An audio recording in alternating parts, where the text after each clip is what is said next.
நேற்று நான் டின்னர் சாப்பிட்டுட்டு பில் பே பண்ணுற இடத்துல வந்து ஒரு பென் பார்த்தேன். அந்த பென் வந்து எனக்கு ரொம்ப பிடிச்சிருந்துச்சு. அதுக்கு ரீசன் வந்து அந்த கடைக்காரங்க எனக்கு கொடுத்த எக்ஸ்ப்ளனேஷன் தான். எஸ், அதுதான் இந்த பென். இந்த பென்னோட ப்ரைஸ் வந்து ₹25. இந்த பென்சிலோட ப்ரைஸ் வந்து ₹15. இது நான் பே பண்ணி தான் வாங்கினேன். அண்டு இது எதனால எனக்கு பிடிச்சது அப்படின்னு நான் சொல்கிறேன். ஃபஸ்ட்டு இந்த பென் வந்து எப்பவும் போல் எழுதுகிற பென் தான். இந்த மாதிரி எழுதும், ஓகேங்களா? புரியுதா? அண்ட் இதுக்கு பின்னாடி ஒரு ஸ்பெஷலான ஒரு விஷயம் என்னன்னு பார்த்தீங்கன்னா, ஒரு சீடு இருக்குது. உங்களுக்கு தெரியுதா? இந்த சீடு இந்த சீட் வந்து நீங்கள் ரீஃபில் தீர்ற வரைக்கும் எழுதி முடிச்சதுக்கப்புறம் நம்ம ஆஸ் யூஷுவல் என்ன பண்ணுவோம்? தூக்கி போட்டுருவோம். அதே மாதிரி இந்த பெண்ணையும் நீங்கள் தூக்கி போட்டுடலாம்.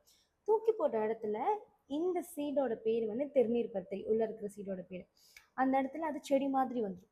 அதே மாதிரி தான் இந்த பென்சிலையும் ஸ்கூல் ஸ்டூடெண்ட்ஸ் எல்லாம் யூஸ் பண்ணுற வரைக்கும் யூஸ் பண்ணிவிட்டு தூக்கி போட்டுருவாங்க. தூக்கி போட்டாங்கன்னா இந்த பென்சிலுக்கு பின்னாடியும் ஒரு சீடு இருக்குது, ஓகேவா? அந்த இடத்துல அதுவும் செடியாக வந்துடும்.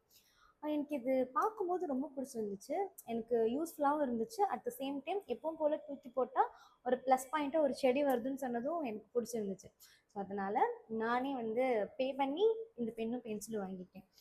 உங்களுக்கு இந்த மாதிரி பென் பென்சில் வேணும்னா நான் ஒரு காண்டாக்ட் நம்பர் கொடுக்குறேன், அதுக்கு காண்டாக்ட் பண்ணுங்கள். அண்ட் இது ப்ரொமோஷனல் வீடியோவில் எனக்கு பிடிச்சதுனால நானே பே பண்ணி வாங்கி வீடியோ போட்டிருக்கேன்.